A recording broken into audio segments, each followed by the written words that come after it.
Ah, te voilà toi! C'est ainsi que Georges Chelon accueille son père de retour à la maison, après avoir abandonné femme et enfants durant de longues années, dans une très belle chanson autobiographique. Ah, te voilà toi!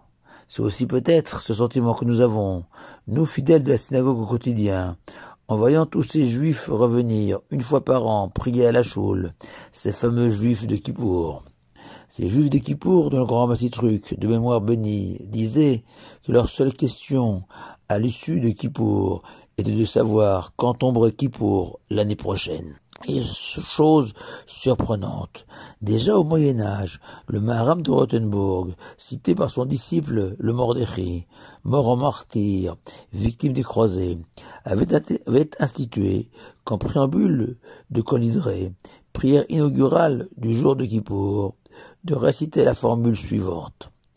En ce jour de Kippour, nous allons nous permettre de prier avec les Avarianim, littéralement ceux qui transgressent la loi juive, comme l'explique le Mishnah Brura.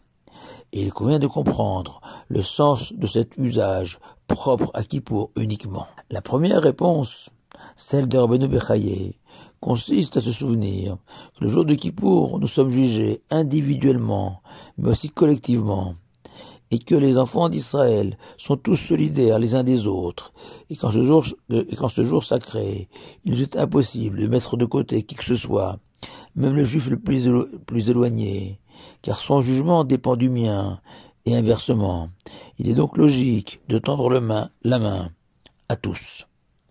Rabbeinu Yona, cet immense sage de Gérone en Espagne, écrit même qu'il ne faut pas dire que nous permettons de prier Ima Avayanim, avec les fauteurs, mais et Avarianim, dans le sens nous libérons, affranchissons les fauteurs du poids de leur péché en ce jour de Kippour.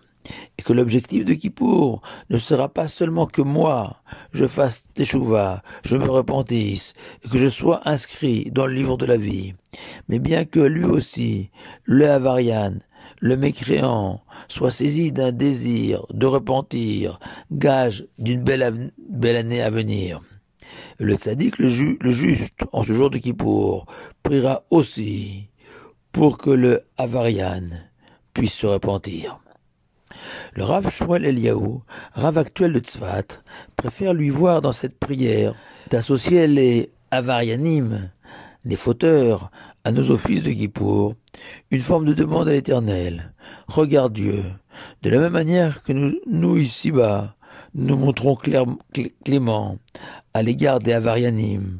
Toi aussi, adopte la même attitude à notre égard.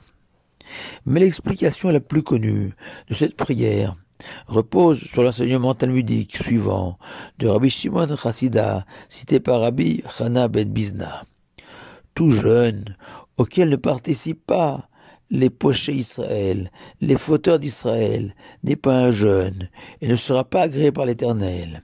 La preuve, rajoute Rabbi Shimon Chassida, c'est que parmi les 11 plantes qui composent la Kétoret, l'encens qui était brûlé 2 fois par jour au temple de Jérusalem, il y avait une plante appelée le Chelbena, le galbanum en français, plante malodorante, symbolisant les pécheurs, et qui pourtant était associée aux 10 autres plantes.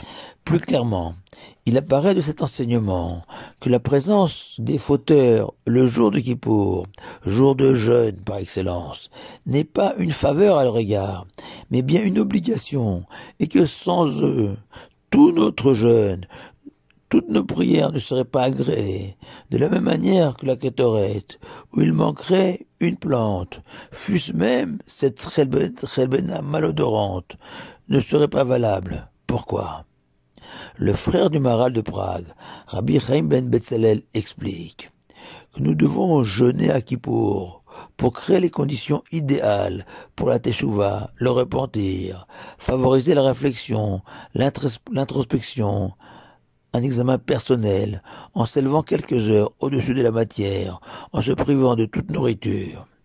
Mais le Talmud, dans le traité de Ta'anit, enseigne que les sages d'Israël ne devraient pas jeûner, puisqu'ils n'ont pas besoin de faire teshuva.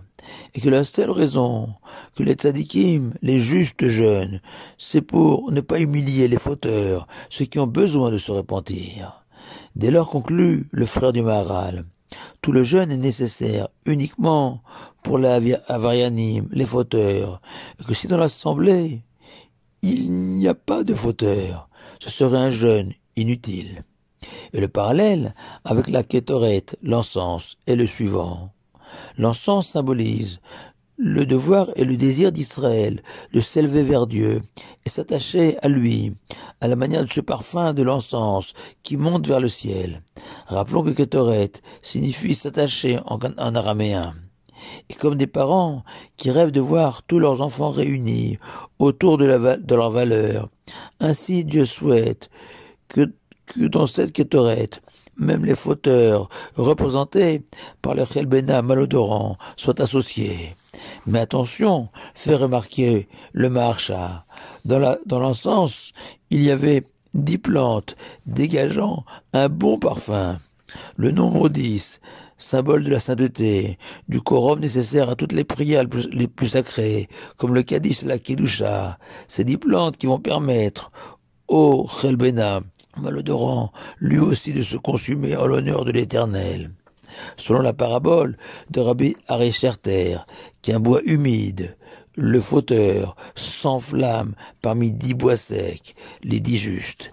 Ainsi, à Kippour, l'objectif de nos sages est de voir cet avarian, ce juif de Kippour, se prendre au jeu, porté par la prière et l'atmosphère de Kippour, ou comme par hasard, une des mitzvot essentielle en ce jour consistait à, pour le Kohen Gadol, le grand prêtre, de prendre de la kétoret et pour la seule fois de l'année pénétrer dans le Saint des Saints et faire brûler cet encens au pied de l'arche sacrée, montrer au peuple d'Israël qu'en ce jour de Kippour, où toutes les portes du pardon sont ouvertes, même le Chelbena, le fauteur, a sa place dans le Saint des Saints.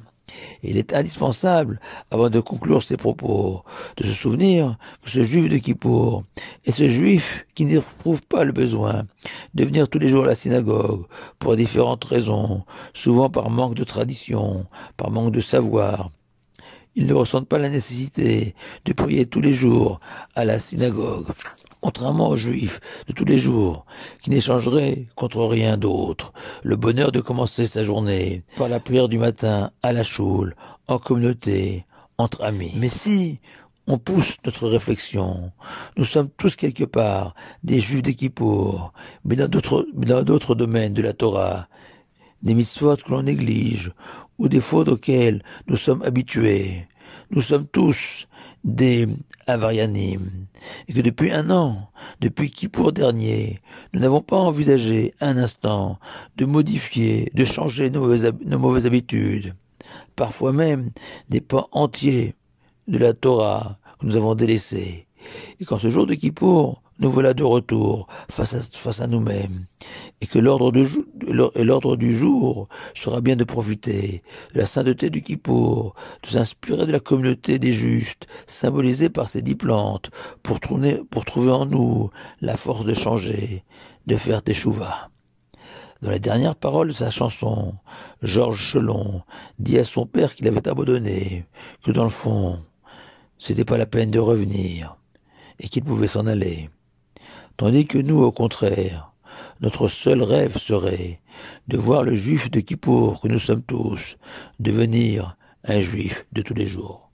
Gmar Khatima Tova à vous tous.